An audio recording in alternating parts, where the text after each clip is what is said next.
And God Almighty, some special liking, I said, I don't know what type of thing, loves them so much, the Palestinians.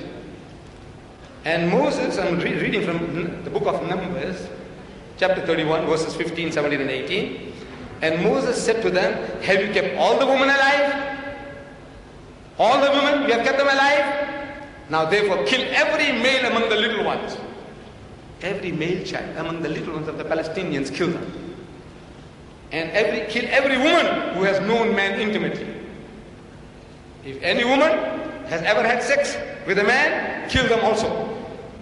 But keep alive for yourselves all the young girls, not the little ones. Little ones is a liability. You've got to feed them and bring them up. No time for that. But keep alive for yourselves all the young girls, the Palestinian young girls, who have not known a man intimately. This is the instruction given to Jewish soldiers in the field. Now when they see a young Palestinian girl, how can you verify whether this woman has experienced sex or not? How do you verify? The soldier in the field, he doesn't know about the saliva test. He doesn't know anything about it. The only way is to rape and ravish these Palestinian girls to verify whether a man has been through her or not. And if they discover that she has already been used second hand, chop off her head. If not, keep them.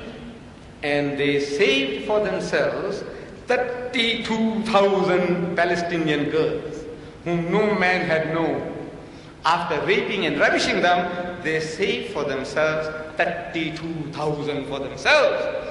And out of that, the Lord Almighty, God Almighty, must also have his pound of flesh. So it says, and 30 and 2 was for the Lord.